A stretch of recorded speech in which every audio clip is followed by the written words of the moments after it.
Quanto a você, filho do homem, seus compatriotas estão conversando sobre você junto aos muros e às portas das casas, dizendo uns aos outros: venham ouvir a mensagem que veio da parte do Senhor. O meu povo vem a você como costuma fazer e se assenta diante de você para ouvir as suas palavras, mas não as põe em prática. Com a boca eles expressam devoção, mas o coração deles está ávido de ganhos injustos.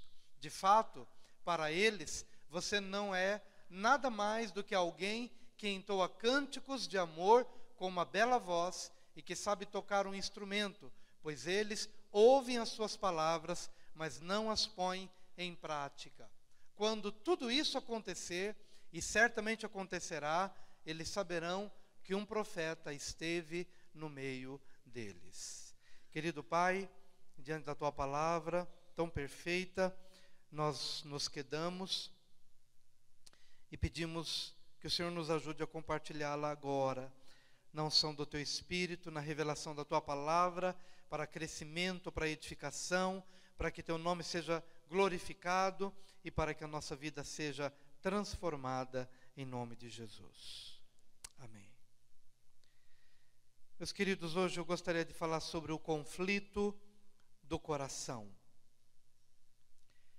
Nós estamos diante de um povo, segundo o registro bíblico, que acredita estar sendo sincero na sua profissão de fé e na sua devoção a Deus.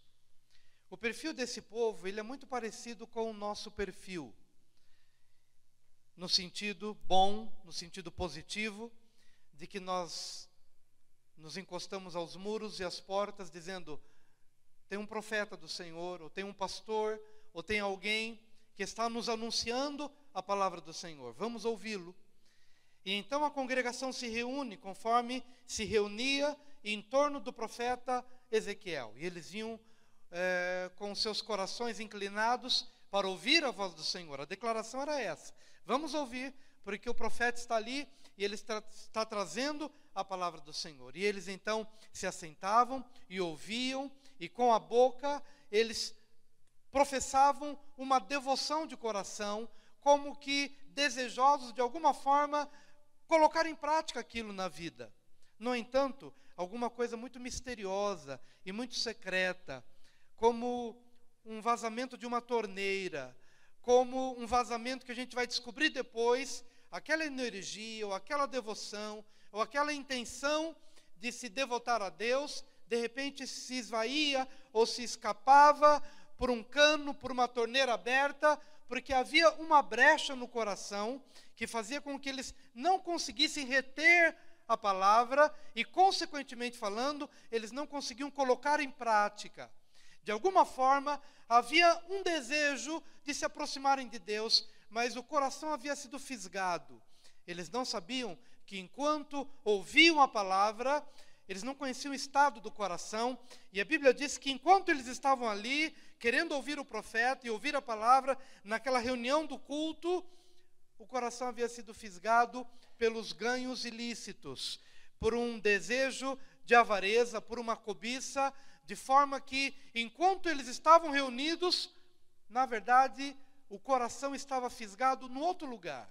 E isto me faz lembrar de uma ocasião em que Jesus estava pregando a palavra e falando da eternidade, de coisas sublimes, e eis que de repente alguém, no meio da pregação, ele fala: Senhor, Senhor, manda que o meu irmão divida a herança comigo.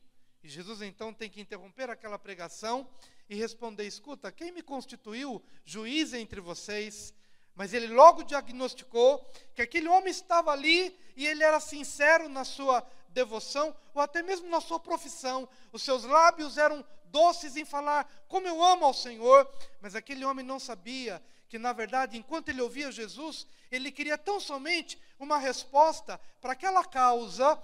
E Jesus adverte dizendo: olha, eu não sou o juiz, mas toma cuidado com a avareza. O que Jesus percebeu? Que na verdade aquele homem estava no culto, ouvia a palavra, mas o coração Havia um rombo no coração. E a energia que deveria ser devotada para com Deus, ela se esvaía simplesmente porque ele estava permitindo com que toda a sua vida girasse em torno da herança, das coisas terrenas, daquilo que o irmão fazia e que o magoava. Muitas vezes estamos num culto, numa adoração tremenda, mas a nossa inclinação do coração o pastor precisa falar de acordo com a minha necessidade. E de certa forma, muitos aqui saem cheios, porque o pastor acaba falando de acordo com a sua necessidade.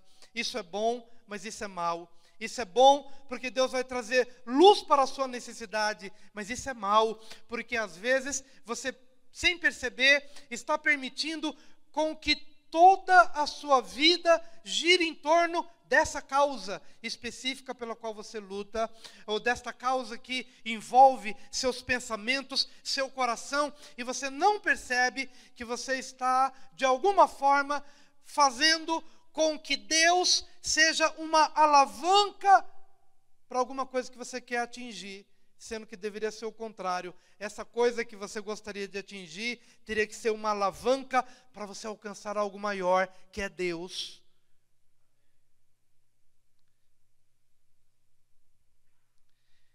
E é importante que você discirna. Porque se você não discernir, Deus vai ser sempre um trampolim para você. Seja qual for a sua área, seja qual for a sua necessidade, seja qual for a sua visão, a sua necessidade, a sua percepção, Deus sempre será aquele em quem nós nos escoramos ou nos firmamos para que Ele possa nos remeter a uma conquista. E ao contrário. Aquele povo não sabia que ele estava sendo enganado. Porque no fundo toda a vida religiosa remetia àquilo que eles queriam. O culto teria que acabar logo. Porque aquilo que estava no coração era mais importante do que a própria profissão de fé em relação a Deus. Mas eles não sabiam disso. E é por isso que nós estamos aqui hoje ensinando. Quando nós estamos nessa condição, quem é o profeta? Quem é o pastor? É semelhante a um cantor que canta uma coisa bonita e que num grande show a gente vai ver o cantor. Vamos ver o cantor. E o cantor vai cantar a música dos meus namoros ou do meu passado e vai falar a minha alma e vai ser gostoso a gente ficar 1h30, 2 horas, 3 horas nos deleitando na mensagem do profeta ou do pastor, mas ele para mim não é um profeta, ele não está falando de vida ou de morte, nem de céu ou de inferno, ele está cantando coisas que alegram a nossa alma. Era isso que o Senhor estava diagnosticando naquele povo, que ouviu o profeta Ezequiel falando de liberdade ou de cativeiro, de céu ou de inferno, de vida espiritual ou de carne, de céu ou de terra, mas o povo estava se deleitando como se o profeta fosse um cantor, que tinha uma voz bonita, que pudesse falar a alma e massagear o ego, ou fazer com que ele se sentisse bem. De alguma forma, aquele povo estava encarando o Evangelho ou a palavra de Deus como um lugar de entretenimento, como um lugar onde de alguma forma nós vamos nos sentir bem, relaxados e tranquilos, como se alguma coisa pudesse massagear a nossa alma, o nosso ego e nos fazer sentir tranquilos, em paz. E por mais dura que fosse a palavra do profeta, mas ele não passava aos olhos do povo como um cantor que canta músicas românticas e que massageia a nossa alma e nos faz nos sentimos melhor. Este é o sentimento que aquele povo tinha. Mas, amados, quando a palavra do profeta viesse a se cumprir, e às vezes a palavra do profeta acontece quando a gente quebra a cara,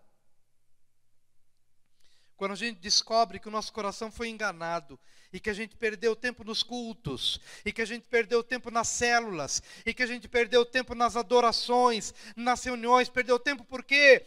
Porque de alguma forma a gente queria somente essas coisas que pudessem nos remeter a alguma coisa que a gente queria alcançar, mas na verdade a gente não queria Deus, não queria amar a Deus, não queria renunciar a nós mesmos, nem a nossa fama, nem a nossa posição, a gente queria alguma coisa para que a gente pudesse sentir melhor apenas, então a gente perdeu tempo. Mas quando a gente vai se enganando e vai se enganando, aí de repente a gente quebra a cara no casamento e a gente descobre, por que eu quebrei a cara no casamento? Porque se eu tivesse ouvido a palavra do profeta, e se eu não o tivesse considerado como um cantor de voz bonita para massagear a alma, mas se eu o tivesse visto como um profeta que está falando de morte ou de vida, de céu ou de inferno, eu não teria me enveredado por esse caminho de tentação. Se eu tivesse ouvido a palavra que me guardaria dos laços da morte ou dos laços do inferno, eu não teria me deixado seduzir por essa mulher sedutora, eu não teria deixado me seduzir pelo amor ao dinheiro. Se eu não tivesse olhado para o pastor apenas como um cantor de voz bonita, mas se eu tivesse visto como um pastor que estava anunciando o caminho, anunciando a verdade. Se meus olhos tivessem sido abertos e o meu coração não estivesse tão seduzido pela fama, pela avareza, pela cobiça, pela pornografia, pela maledicência, pela prostituição. Se meu coração não tivesse preso, aprisionado por esses outros desejos. Se eu tivesse visto. Se eu tivesse aproveitado aquele culto. Se eu tivesse me quebrantado. Se eu tivesse rasgado o meu coração, não teria ingressado num caminho de bancarrota, que foi o caminho que eu entrei. É disso que o Senhor está dizendo. Quando a palavra profética se cumpre, aí eles vão perceber que o profeta não é um cantor de voz bonita, que canta música romântica. A Bíblia diz, e certamente, quando tudo isso acontecer, e certamente acontecerá, eles saberão que um profeta esteve no meio deles. Eles saberão que um profeta esteve no meio deles.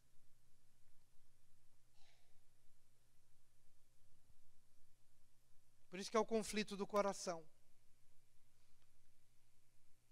Que eles estavam ali naquele culto maravilhoso.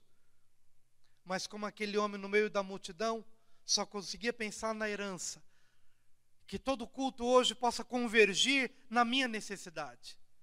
Que toda a palavra do pastor possa falar aquilo que eu preciso. E às vezes eu quero lhe anunciar que o seu problema não é esse problema pelo qual você busca uma resposta. O nosso problema é muito maior, tem a ver com a nossa natureza. O escopo do nosso problema é muito mais amplo.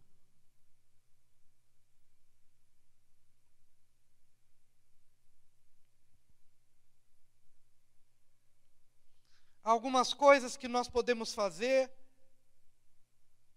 para sair dessa situação. A primeira coisa é remover o véu. Você pode dizer assim para o seu vizinho? Remova o véu. Peça que o Espírito Santo lhe ajude a remover o véu.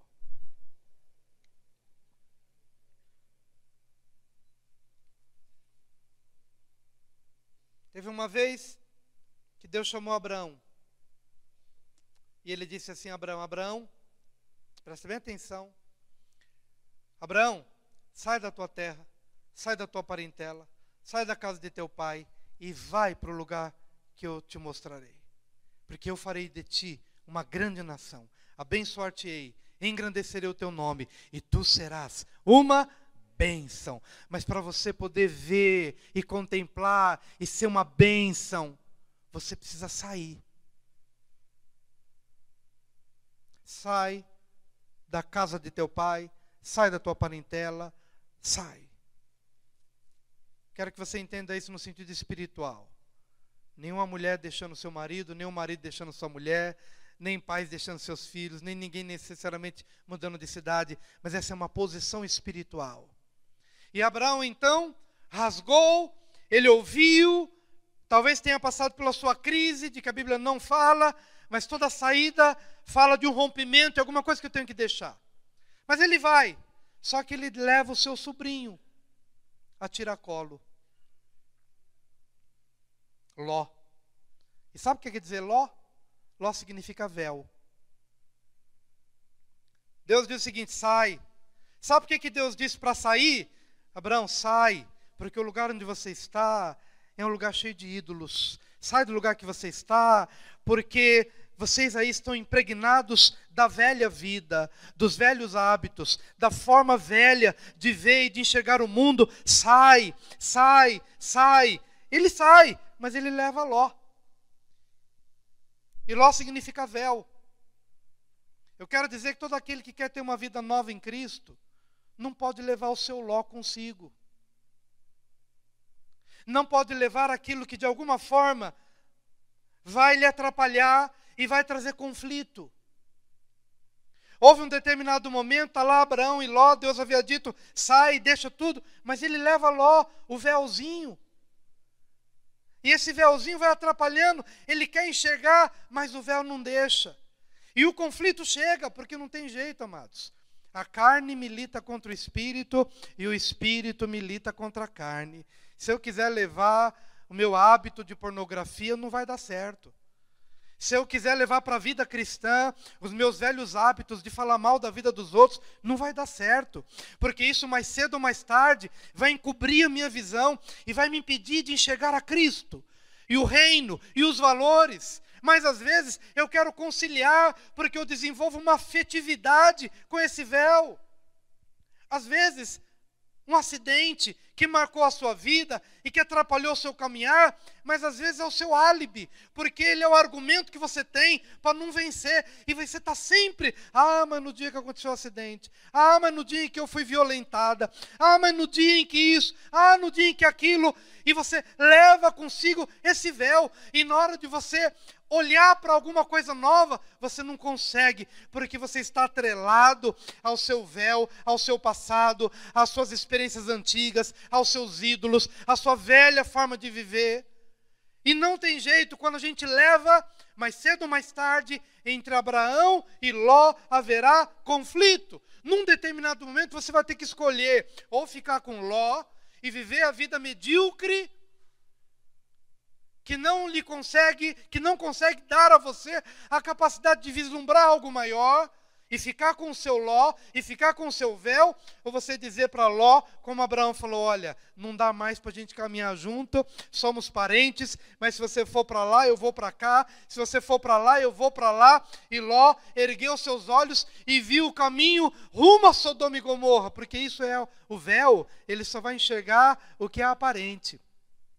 O véu só dá valor à carne. O véu só dá valor àquilo que é desse mundo, aquilo que fica. E Ló olhou, viu aquela campina bonita e foi armando as suas tendas, achou que estava prosperando, mas foi a pior derrota, porque a carne, se a gente fica com a carne, vai ser derrota para a nossa vida. Ló escolheu o lado que era bonito aos seus olhos, mas espiritualmente falando, era péssimo. Tanto é que Sodoma e Gomorra foram destruídos, porque assim a nossa carne, ela vai nos inclinar para a derrota, para a vergonha, para a bancarrota, para a humilhação.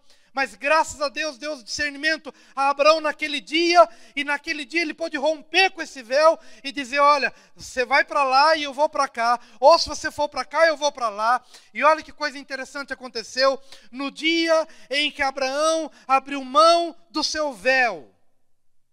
Em Gênesis 13, 14 e 18, disse o Senhor a Abraão, não precisa se preocupar em abrir, ouça a palavra de Deus, disse o Senhor a Abraão, depois que Ló separou-se dele.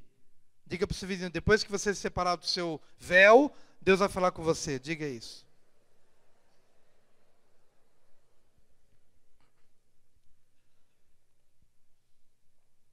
Depois que Ló separou-se dele, Deus falou com ele, de onde você está, olhe para o norte, para o sul, para o leste e para o oeste. Dê glória a Deus, porque a bênção virá de todas as partes.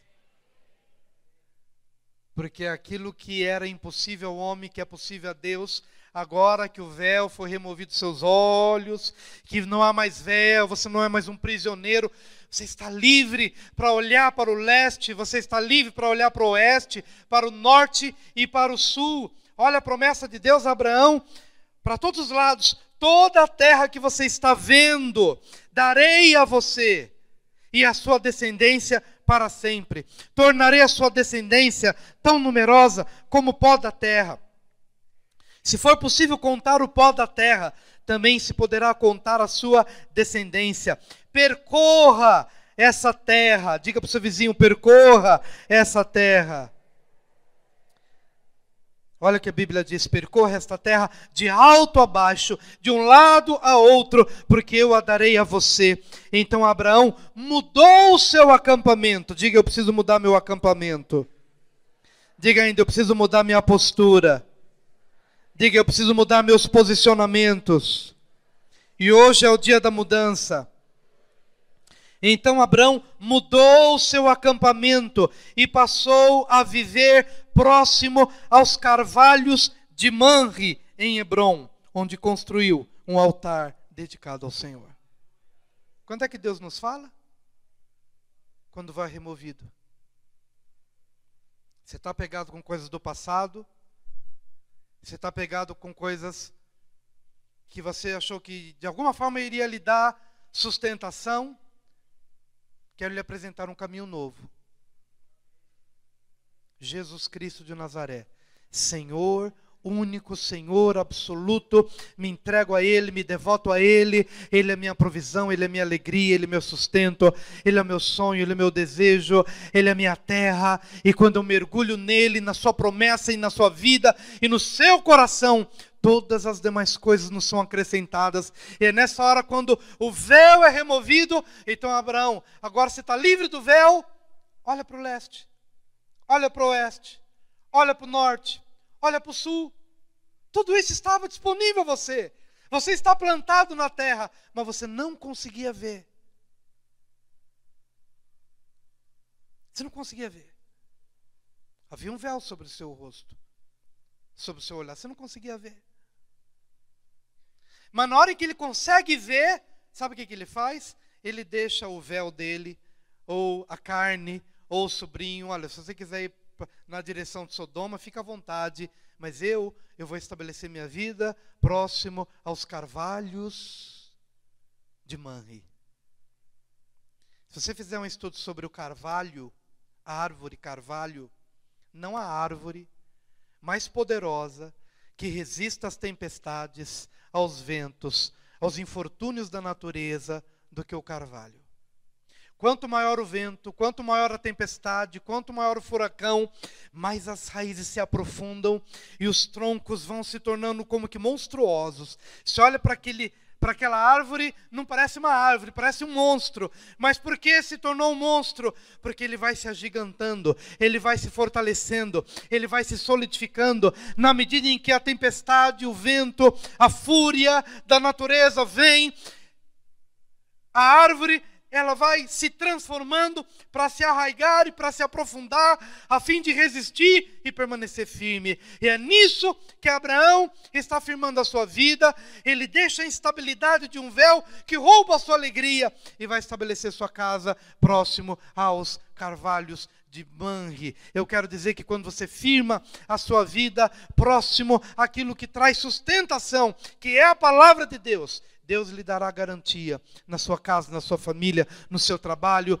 e que venham ventos fortes, mas você não se abalará em nome de Jesus. Mas em primeiro lugar, para você poder compreender a dinâmica do que estamos dizendo, você precisa pedir ao Senhor: Deus, revela-me, qual é o véu?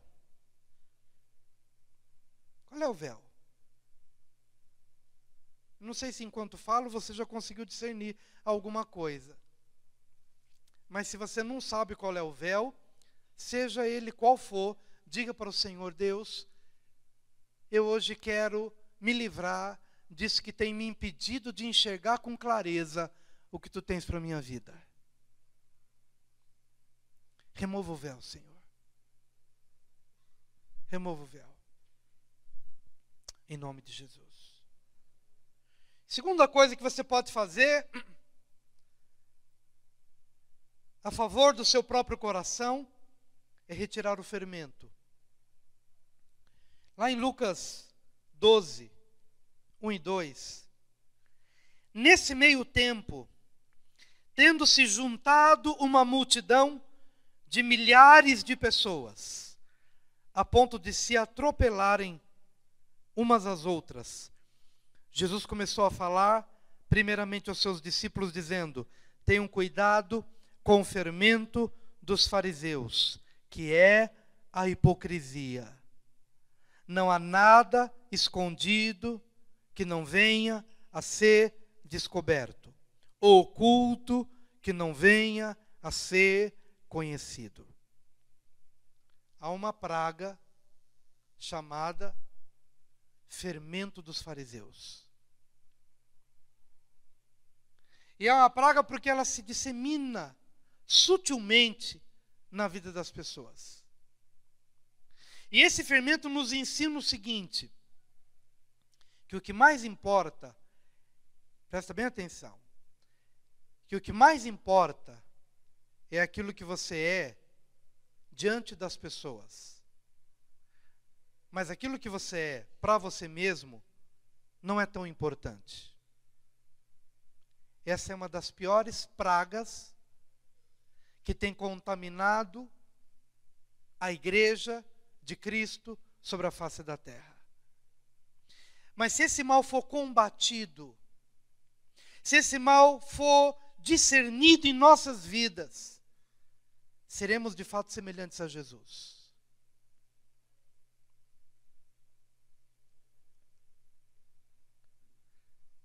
Quando as multidões começaram a chegar, as multidões não sabiam que eles estavam sendo filmados. Você vai no estabelecimento, sorria que você está sendo filmado. Você assiste o Silvio Santos e descobre que realmente estava sendo filmado. Na rua, se ia dar esmola para alguém ou não, caiu em alguma pegadinha. Mas nesse momento eles não estavam sendo filmados por ninguém. Era o olhar de Jesus, o culto não tinha começado ainda.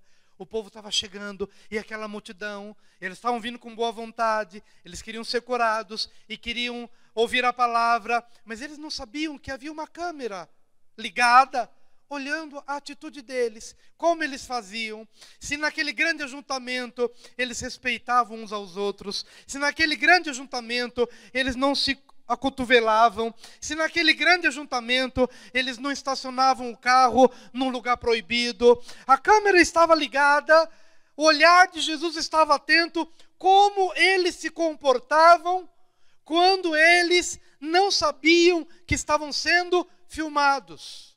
Mas o olhar de Jesus estava atento. Olha, esse povo que vem me ouvir, eles até vêm com boa vontade, mas há um fermento na vida deles que fazem com que eles sejam uma pessoa nos bastidores e outra pessoa diante dos outros. Diante dos outros, nós somos santos.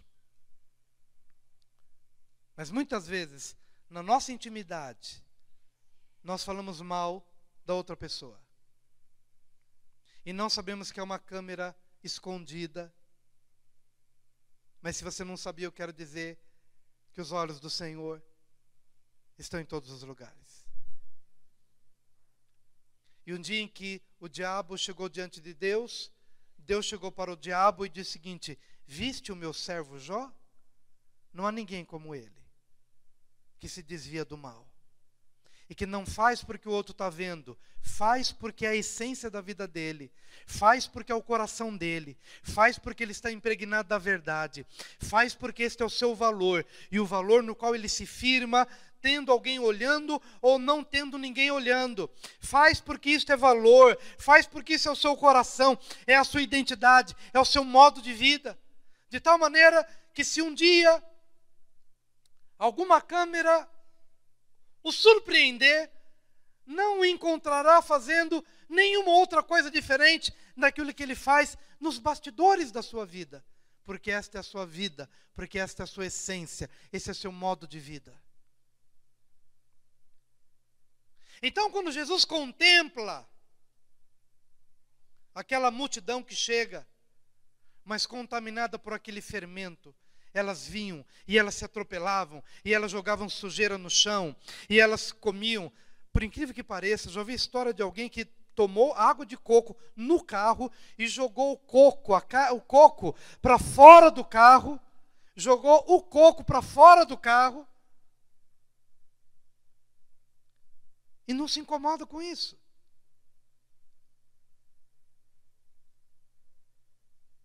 E acha que isto não tem nada a ver com o Evangelho. Por isso que eu estou dizendo que a praga do fermento é uma das coisas mais destruidoras no nosso meio. É o fermento, qual fermento? O fermento da hipocrisia. Onde o que importa é o que o outro acha de você, e não aquilo que você é na essência. E se você guardar isso que eu estou te dizendo, e se você me considerar como um profeta de Deus, que está aqui hoje diante de você, nessa oportunidade que Deus nos dá, você sempre terá um sinal de alerta na sua mente, quando você pensar assim, bom, eu vou para um lugar escondido onde a minha esposa não possa me ver, porque eu tenho certeza de que tudo que eu armei vai ser suficiente para ela não descobrir, para os meus filhos não descobrirem. Mas eu quero te dizer, meu querido e precioso irmão, não há nada escondido que não venha a ser descoberto, ou oculto que não venha a ser conhecido. Esse é o complemento da passagem de que acabei de dizer, quando Jesus olha o povo ali se empurrando e jogando lixo no chão e tendo aquele comportamento que era próprio do seu modo de viver, como se aquilo nunca fosse descoberto. E Jesus está dizendo, não há nada. Não há nada que ficará oculto. Mas o lado positivo é que a sua justiça também não ficará oculta. E se você crescer na graça, crescer na luz, crescer no poder, crescer na autoridade, isso também não ficará oculto, isso também não ficará encoberto. Se você crescer na justiça, crescer na bondade, no amor, na compaixão, no serviço, isso também não ficará oculto. E Deus te levará a outros patamares, a fim de que o nome dele seja glorificado e vidas sejam servidas em nome de Jesus. Então diga, remover o véu, retirar o fermento da hipocrisia, que me faz viver, ora de um jeito, ora de outro. Desejo do meu coração é que ao sair daqui, meu amado irmão, você saia limpo no seu coração. E você saia inteiro no seu coração, não com seu coração dividido entre dois caminhos. Porque é exatamente essa torneira aberta que faz com que a revelação de Deus escape da sua vida e você não consiga colocar em prática. E, consequentemente, não consiga ver estas áreas da sua vida sendo mudadas e sendo transformadas. Então, se porventura você estiver num restaurante e sentir que a sua língua começou a coçar para falar de alguém, faça-se uma pergunta. Isso que você está falando com seu amigo, você falaria diante da pessoa? Se não, guarda consigo. Porque nós estamos falando de alguma coisa muito parecida com Jesus. Ser como Jesus. Ser como Jesus. Eu quero lhe convidar a entrar nessa dimensão. Se aquilo que você se propõe a assistir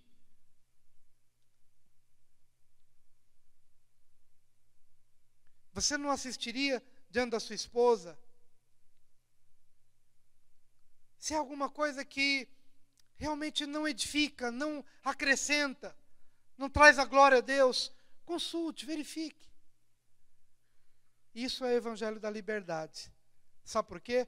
Porque aquele que é livre na sua consciência, ele não tem medo de nada. Se ele entrar num cinema para assistir alguma coisa e ele for visto por alguém, ele não vai ter que se esconder. Eu assisti tal filme. Não, você vai poder entrar e assistir o que a sua consciência lhe permitiu assistir, entrar e sair livre. Não há culpa, não há medo. Por quê? Porque você o fez na luz, na verdade, na paz, na bênção. Esse é o evangelho da liberdade em Cristo Jesus. Mas a religiosidade nos aprisiona, porque faz com que a gente faça e tenha medo, faça e tenha vergonha, faça e encubra os rastros para ninguém ver. Isso não é evangelho. Isso é uma religiosidade mórbida que escraviza as pessoas e faz com que as pessoas fiquem sempre entre uma coisa e outra.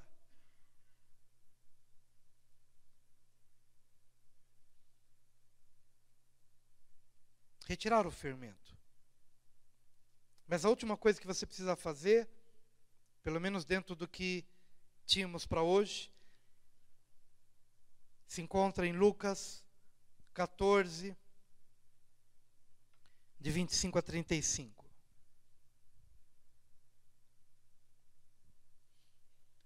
Uma grande multidão, interessante que Jesus está sempre olhando, ele está vendo a multidão de novo, está se ajuntando. Ora, era a multidão que vinha jogando lixo no chão, e se amontoando, e se atropelando, estão contaminados pelo fermento da hipocrisia.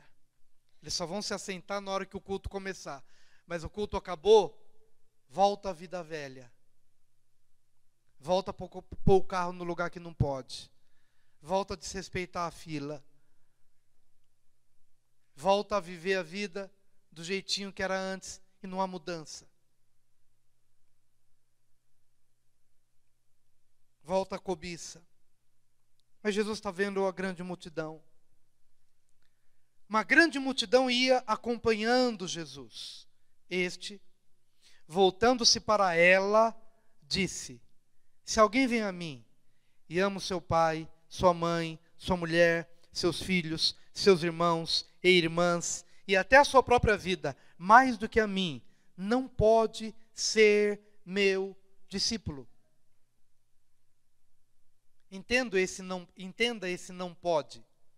Esse não pode não é uma proibição de Jesus para com o discípulo, mas sim uma impossibilidade do discípulo para com Jesus. Ou seja, Jesus não está dizendo, olha, você não pode, você está proibido. Se você ama alguém mais do que a mim, você está proibido. Não é Jesus quem está dizendo. Ele apenas está dizendo que se houver no seu coração algum outro valor, por mais que você queira, por mais que você seja sincero, mas você não vai conseguir ser meu discípulo. Você não vai conseguir chegar ao patamar em que eu possa lhe dizer, olha para o leste, olha para o oeste, olha para o norte, olha para o sul, e veja a dimensão do que eu tenho para você. Por mais que você queira, você não poderá, por uma impossibilidade humana, por uma limitação humana, ou por uma falta de entrega absoluta. Portanto, não uma proibição, mas sim uma impossibilidade. E aquele que não carrega a sua cruz, não me segue, não pode ser meu discípulo. Qual de vocês, se quiser construir uma torre, primeiro não se assenta e calcula o preço para ver se tem dinheiro suficiente para completá-la?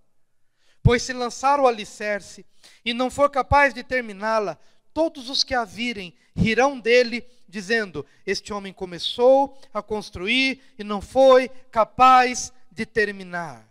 Ou qual é o rei que, pretendendo sair à guerra contra outro rei, primeiro não assenta e pensa se com 10.000 homens é capaz de enfrentar aquele que vem contra ele com 20.000? Se não for capaz, enviará uma delegação enquanto o outro ainda está longe e pedirá um acordo de paz. Da mesma forma, qualquer de vocês que não renunciar a tudo o que possui, não pode ser meu discípulo. É como se Jesus estivesse reproduzindo o chamado de Abraão. Abraão, sai. Sai da tua terra. Porque nada nesse mundo que passa, esse mundo passa, bem como a sua concupiscência, mas aquele que cumpre a palavra de Deus, mas a palavra de Deus e aquele que está na palavra permanece para sempre.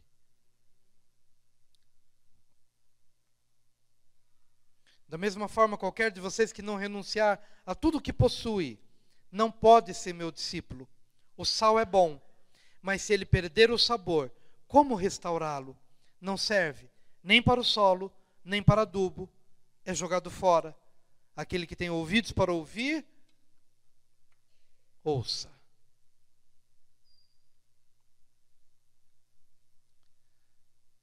O que Deus está requerendo de você nessa hora? Que você faça o cálculo.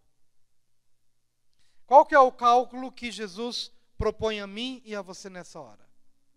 Eu quero de fato seguir a Jesus? Ou eu quero uma parte que o Evangelho me oferece, mas não todo?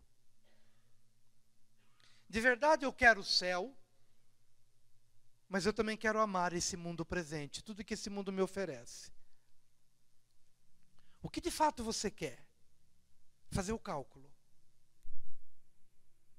Você precisa fazer o cálculo, se para construir essa torre, essa edificação que Deus quer levantar na sua vida, que te remete a uma nova vida aqui na terra, e te remete a uma nova vida que culmina na eternidade, mas que começa aqui, ou se você quer levar ainda nos seus ombros, seus ídolos, suas paixões, seu modo antigo de viver, o que de fato você quer? Jesus nos chama a uma escolha e a uma tomada de decisão. E eu gostaria muito que a sua escolha fosse por essa torre que Deus vai construir.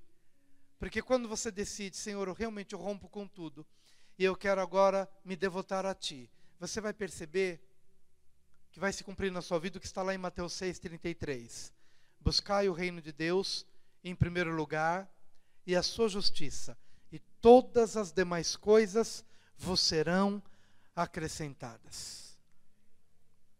Não faltará amigos, não faltará provisão, não faltará direção, não faltará alegria, não faltará gozo. Alguns podem pensar que abrir mão deste mundo é um contrato com a infelicidade, e não é.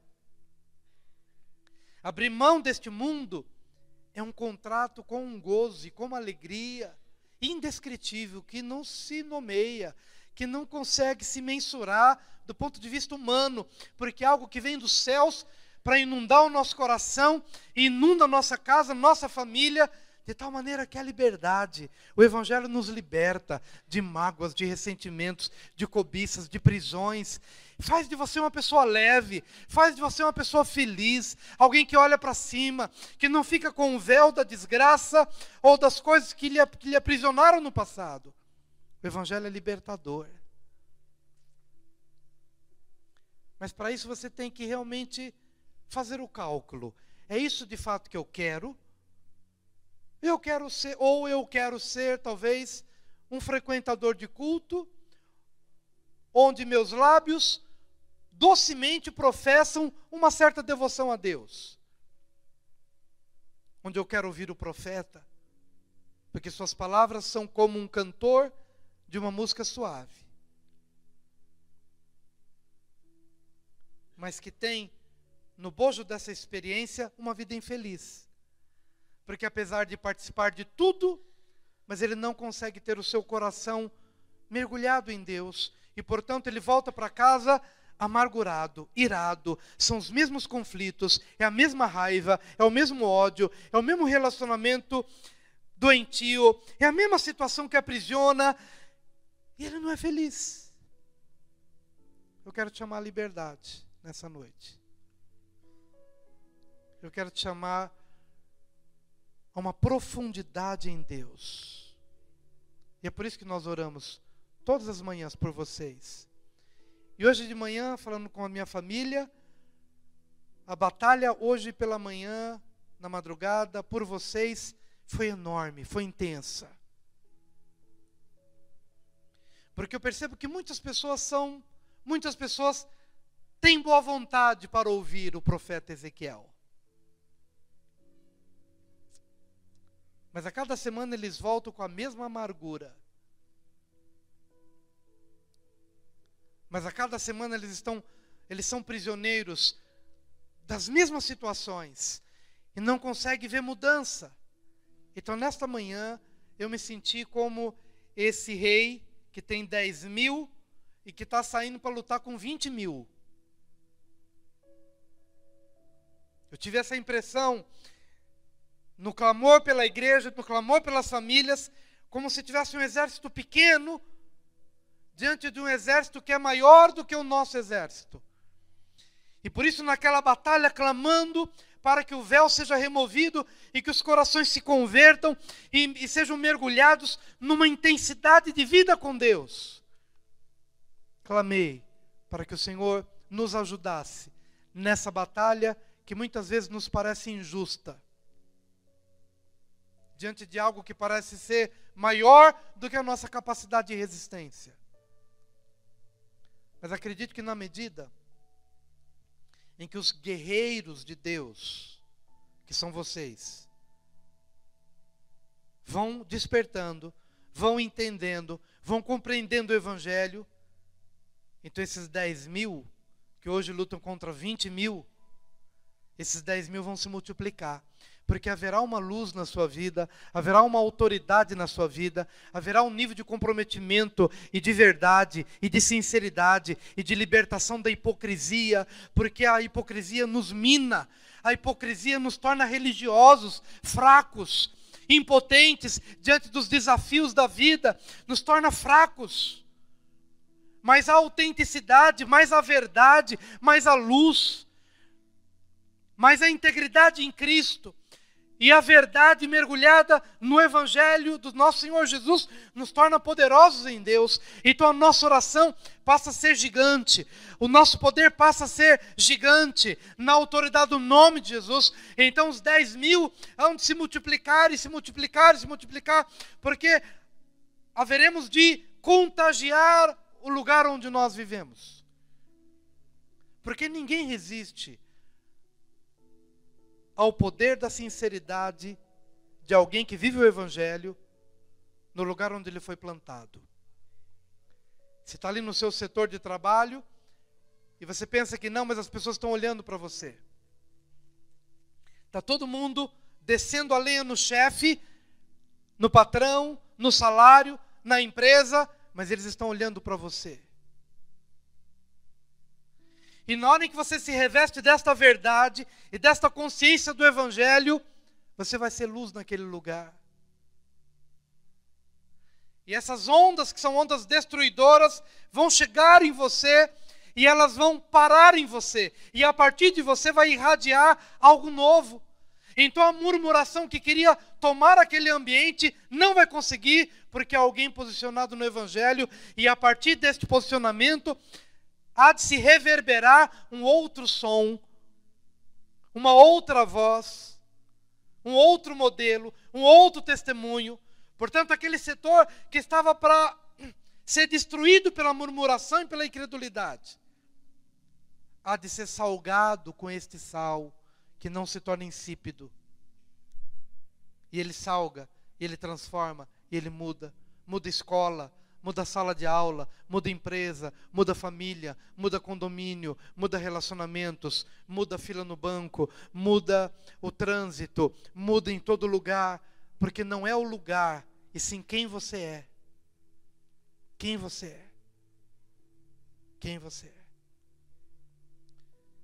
E a minha oração tem sido: Senhor, multiplica esses 10 mil, porque muitas vezes nos sentimos como um exército de 10 mil, lutando contra um de 20 mil, porque tem muito mais gente falando mal do que falando bem, tem muito mais espírito maligno, não do ponto de vista numérico, porque Deus tem os seus anjos maiores em número do que os que se rebelaram, mas estou dizendo na prática do Evangelho, no reino da vida cotidiana, e a cada dia clamando: Senhor, venha teu reino, todos os dias clamando: venha teu reino na vida das pessoas, nas empresas, na igreja, seja feita a tua vontade, não a nossa, esmaga nossas vontades, para que a tua vontade prevaleça. Então esse jogo vai virar, esses 10 mil vão se multiplicar, porque nós teremos 10 mil sinceros, verdadeiros, genuínos, transformados pelo poder do Evangelho, transformados pelo poder do Espírito Santo, autênticos nos lugares onde foram plantados. E se porventura você falhar, e se porventura eu falhar, porque ainda estamos cercados dessa nossa natureza pecaminosa contra a qual precisamos lutar até o último dia. Portanto, se eu falhar, ou se você falhar, que sejamos misericordiosos um para com os outros e nos perdoemos mutuamente e não apontemos o dedo acusador dizendo: ah, você não ouviu a pregação de domingo. Não, que você tenha compaixão como Jesus tinha, de olhar para o outro, não apontar o dedo, dizer você pecou ou você falhou. Não, mas que sejamos movidos de graça, a mesma graça que houve em Cristo Jesus, para nos ajudarmos mutuamente, a fim de que isto se cumpra e vamos chegar juntos no dia do arrebatamento. Quem quer chegar de pé no dia do arrebatamento? Quantos querem?